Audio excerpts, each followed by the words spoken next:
Okay, Caitlin brought me my lunch. I got a nice lunch, and I was only one pass in from the road, so Caitlin just could stop right there. Meet the Peterson family. Our dad, the three Peterson brothers, and our families farm together in central Kansas. Our family farm started in 1882 and has been raising cattle and crops ever since. Please subscribe to this channel and give us a like and a comment if you enjoy the video. Okay, I'm working on this couple acre patch. I call it the Triangle Hill part of the field. Wow, Dad has a full bin. Oh boy, he might have had some cab Milo on that one. Okay, following my dad down this pass. My mom is hauling a load that we filled yesterday, and then we've got a full truck now for her to get. And then we have a friend coming after work to run grain cart for us because Greg's in North Dakota today. So Juno will be Greg's replacement in the grain cart and maybe doing a truck or two. Alright, we got a windy Thursday. Time to drill some more wheat. So a cool thing about this semi, it was a ag retailer that had it before us, and they plumbed up this auxiliary tank to be able to fuel up their spray rigs and stuff. So we don't use it very often, but when drilling wheat, it's pretty handy to not have to pull the fuel trailer out here. We just put our diesel in that tank, and then it uses air from the truck to pressurize the tank and pump in our fuel. So we've used it a couple times is all, but it's a nice option to have. Sometimes we kind of forget about it. And then this is the truck fuel over here, so it's a totally separate tank. This is the first time we've done this. Running the old dump trailer with the Dewey's hydraulic bed. Just plug the hose right in. Makes for a nice little travel trailer.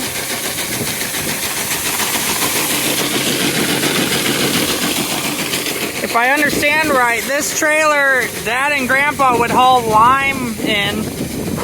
They would actually pull it with a single axle grain truck and fill both with lime and go to the field and dump it.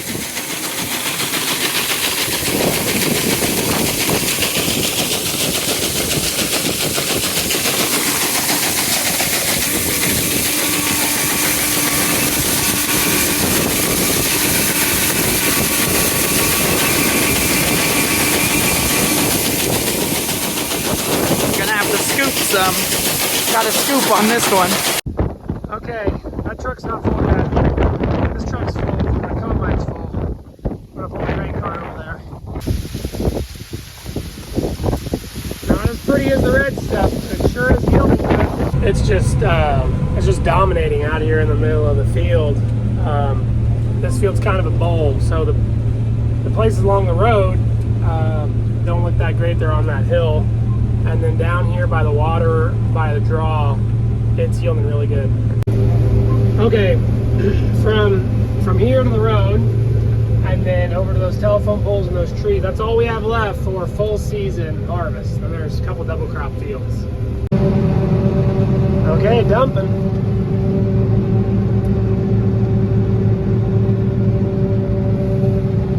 I think these last two passes I've combined over the spot where that shed was that we moved to Nathan's house for storage and to be a chicken coop.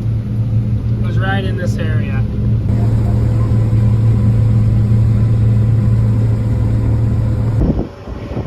Okay, Dad's putting the last bushels of full season Milo in there. I'm gonna push my ladder in. It swings in. So I left my header trailer at the field. I'm just gonna head to the home place to fuel up. My wagon's pretty full. It's mixing. I turn off PTO, tell my dad move a combine to fuel up.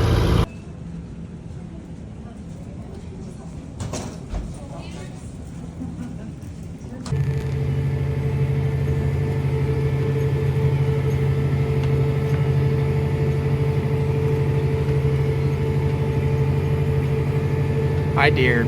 Well, Well, it's been a long day of drilling. Gone pretty well. I got 125 acres drilled today, so that's pretty good. I feel like we usually end up averaging around 100. I mean, if we get over 100, that's a pretty good day. Theoretically, if we would get it going right in the morning and keep the seed and fertilizer to it, minimal delays, we should be able to do over like 150, but that doesn't usually end up happening. But that's a good day. That's a lot of ground covered. You know, Grandpa would have been real impressed. So I got done with this side of the creek on this field. Been drilling some of our earlier beans with the cover crop. I can't remember if I've talked about this, but so it's going in pretty nicely. Besides that, there's no moisture, but the ground pretty soft. There was a few places along some trees and on the turn rows it was pretty hard. I was glad the whole field isn't like that. So we just have about 55 acres on the other side of the creek, and then we'll be moving back home. So I'm not sure if I'll come over and do that or Greg will do it, but Dad and Kendall were cutting Milo, so maybe they filmed some of that. It was a real miserably windy day is the way I would put it. I'm glad to be sitting in the cab, listen to some music, listen to some podcasts.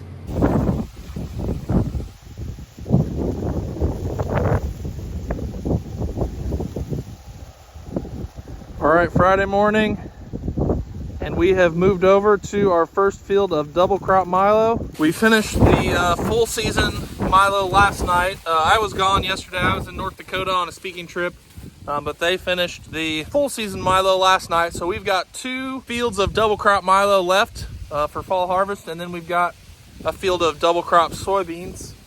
And so that's what we'll be focusing on today. This field's about 120 some acres, so this will probably take us most of the day here. It's also one of our farther away fields. We're gonna have our full crew today trying to get this knocked out. And yeah, the Milo looks great over here for double crop. I mean, this is some pretty good soil over here, pretty nice field, but it looks really good. We better get this dust before the field. All right, harvesting this double crop Milo, falling down a little bit. This red stuff, just like last year, had trouble with the double crop Milo falling down. Over there is the white variety, and it yielded much better and also isn't falling down. So I don't think we'll plant this red variety as much next year, at least for double crop. Okay, I finally got done with this big field. Came up to 135 acres, and I did run out of fertilizer. It was just on the out round, so. And I got 2 bars of fuel left, so it's time to go home.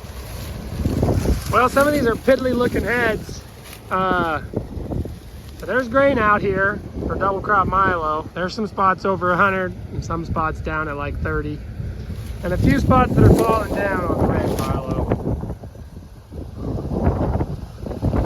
So this is annoying because the left side's standing up, but there's like 2 rows over there that are falling down, so it makes cutting it not as simple. Well, the trouble with double crop Milo when it quits raining is that it gets way ahead of itself, and then it cannibalizes itself to try to put on grain because it doesn't have enough water. And so a lot of times it falls down. If it would have rained more this late summer, I don't think this Milo would be on the ground, but we're having to pick a lot of it up off the ground. Okay, well, the red Milo was ripe, so we cut it. The white Milo is not ripe, so we're leaving it. So I'm gonna do one more pass here down and get this red. Let's get this red. And Greg's emptying out his combine into that semi. We filled 3 semis on these acres right here. So what I've cut so far of the white, I think it's gonna out yield the red by hopefully double. It seems really good. The heads look more full. They're kind of filled out, falling down sideways a little more than just that straight up single sheet head that the red had.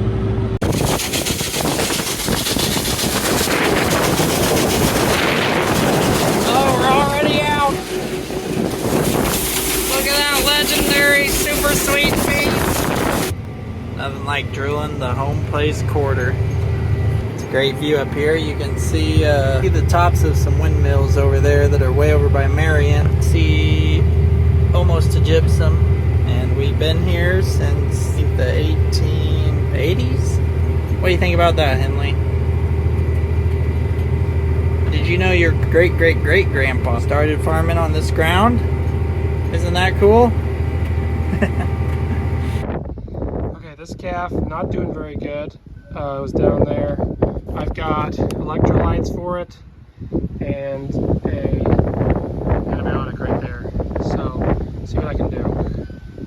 I have to bring it up to the farm and take good close care of it with this bucket calf. So I'll probably put them together for overnight. There she is right there. Standing up, but did not drink the bottle I made for her. She drank like 1 pint. Meanwhile, this calf is really good at taking the bottle. A little bit too good sometimes. Now I gotta let it get some air. Turn that bottle inside out. There you can see Nathan doing weed up there. I'm feeding. These Milo stalks have been on the ground long enough. We are ready to rake and bale them. There's traffic going into the pumpkin patch. Can't see much back there, it's so dusty. This will be good cow feed here. There's their corn maze. It got froze too. It was green to start out the pumpkin patch season. Okay, I got a brand new net wrap in there. You can see it turning. It's gonna count up to a little over 3. Well, I'm glad I got that net wrap in because my dad's gonna do some baling in the middle part of the day. I've got an event to go to.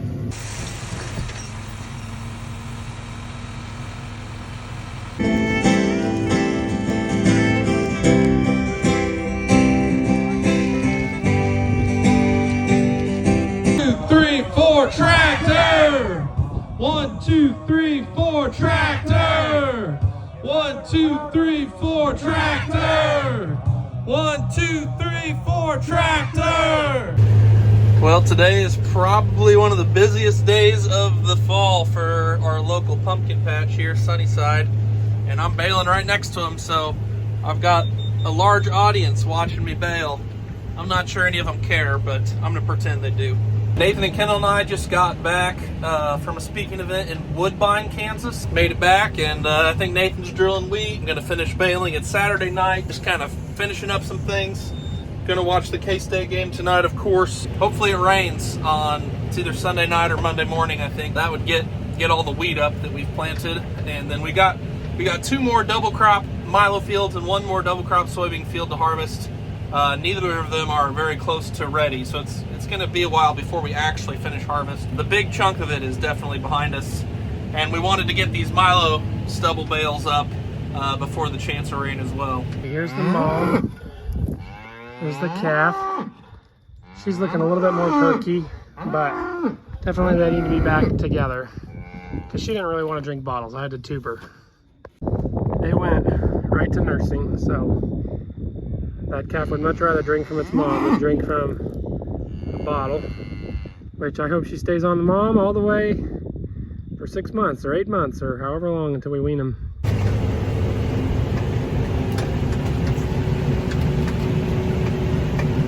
Well, getting close to finishing baling this field.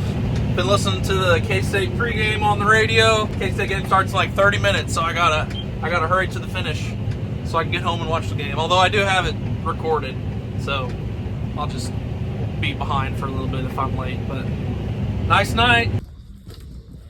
This heifer pair needs a little bit of special care, so we're pinning them up separate from all the ones that are out on the 70 acres.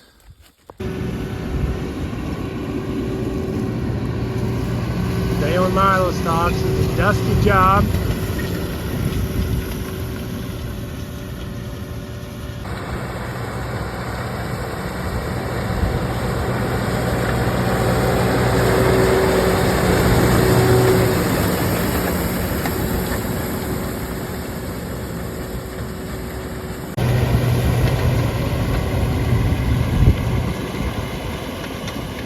These are the last bales that Kubota baler will make for the year, I believe. Basically at the end of haying 2024. All right, finish that up. Pumpkin patch is still hopping. Letting Owen steer because we're on the last pass, so he has some wiggle room. Are you gonna steer? This game is really important to get off to a quick start. I know K-State's going to be steady-minded. They're going to play all 60 minutes. They're not going to overreact. Owen's first time driving the drill because we're on the last pass. we got that big field done, didn't we? We were drilling here on the home place. Well, it's Saturday, so we had a speaking event in the middle of the day, but it was kind of local. We did kind of a fall festival. So Dad drilled while we were there. Yeah, Owen likes tractors. Yep. So I finished the drilling and they did chores, and now we're gonna go watch the Wildcats. Say go Cats. Good job. That's mine. I'm nothing. Okay, could you skirt your plate toward me so I can give you your rice?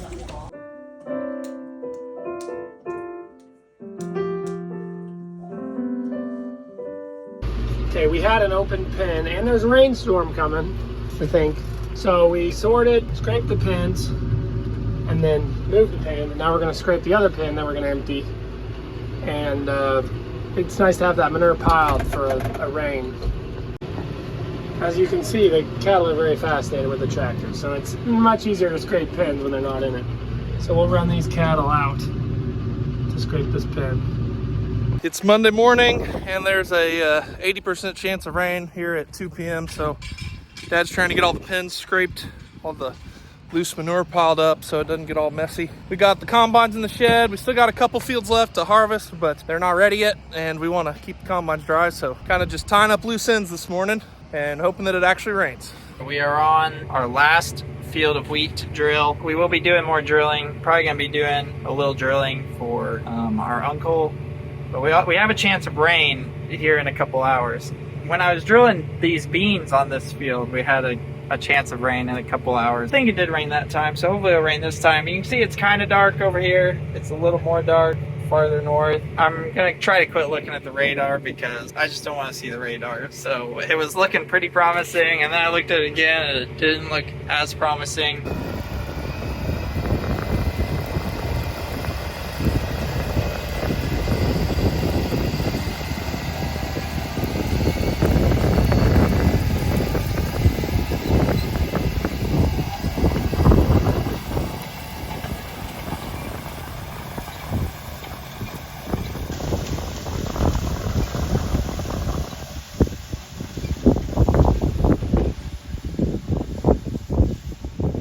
We're within 30 minutes of the storm supposing to hit. The forecast has kind of gone back and forth of whether it's going to rain, how much it's going to rain, but it's looking pretty good right now.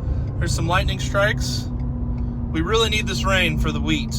As you saw there, the neighbors are irrigating their wheat they drilled because we are in desperate need of a rain. I'm not sure we've gotten a rain this whole October, and so the wheat's not going to come up if we don't get something on this storm.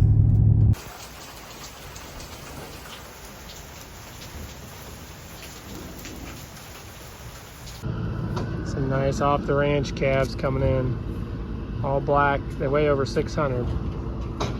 There's some up eating ration, but we'll feed them hay on top of that. They are going to be the noisiest set we've had for over a month, I think. We bought that big of a group of ballers in September, but we haven't since we started harvest. So they'll be loud in my house tonight. We got one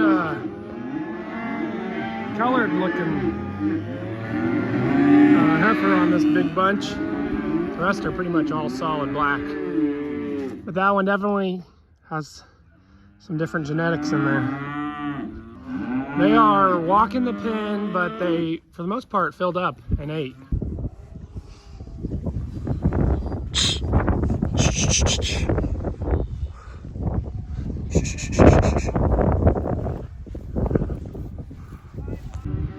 Okay, we're gonna sell them over there, there's 20. And then the other 44 are here. So they got 2 days left on feed and we'll sell them. Crosby really likes to participate with the calf.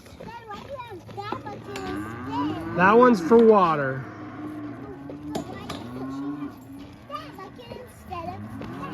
That's just a bigger bucket.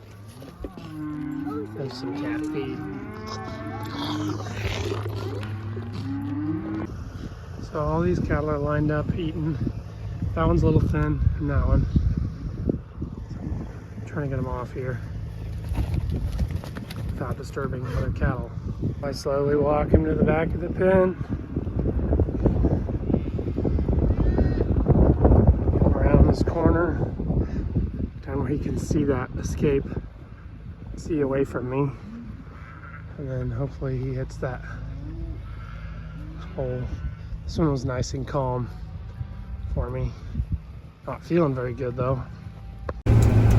All right, today is double crop bean day here on our only field of double crop beans. We've kind of gone away from them because they haven't been doing as well as double crop Milo in these dry years, and once again that's proving to be the case. Not a great yield here. It was worth trying them again, see how they do, I guess, but not going to be very fun. Okay, this calf also needed a shot. I got it with the rope. Then I got to get it unattached. There. That calf has a huge mom, but it's not producing much milk. I think she's like a 7, 8, 9. She's a 9-year-old cow. She's one of my biggest cows, but if she's gonna wean the smallest calf, I can't keep her around because she's got some of the highest feed costs. That calf's not growing like it should. It's not keeping up with the others. And had a little bit of a cough, so I gave it a shot. So there it goes, running off with its mom. Mom doesn't like me anymore. I fed the herd some distillers out here. Keep them all calm while I doctor the calf. See that one and some of these other calves are looking pretty strong, and that calf wasn't, so I'd intervened. I think I got my count right. 40 on this side. Then there's more on the other side of the creek. It was kind of tough to get the count, but I got 39 once and 40 once. For those of you watching who have cows, and calves, how often do you count your calf groups when they're like, 2 to 6 months old? Because I can't count them every time I check them, but it's nice to count them at least once every other week. But I'm curious, how often do you guys count your calves? All right, we're running on this field of double crop beans. It was a good stand. It was about 1 rain away, it feels like, but it's easy to say that. These are under 10 bushel to the acre, and here's a draw running through the field that got a little water. Those are probably 40, 50. So example A of what our double crops can do without moisture and with moisture.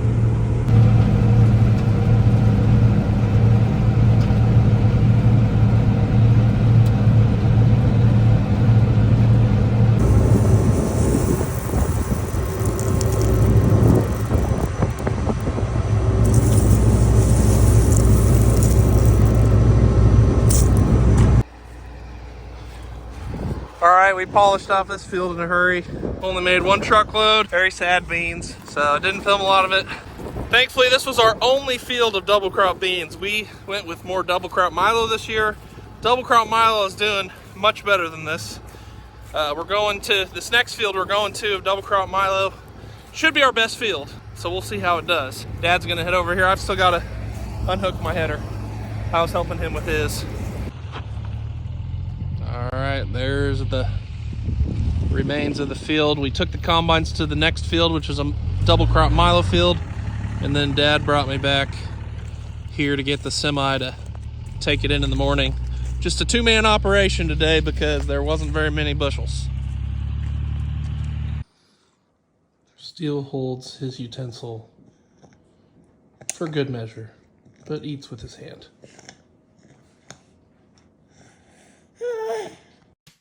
Thanks for watching, everyone. Check out our music videos linked in the description. You can also follow us on Facebook, Instagram, TikTok, Twitter, Snapchat, and explore our website, www.petersonfarmbrothers.com. See you guys next time.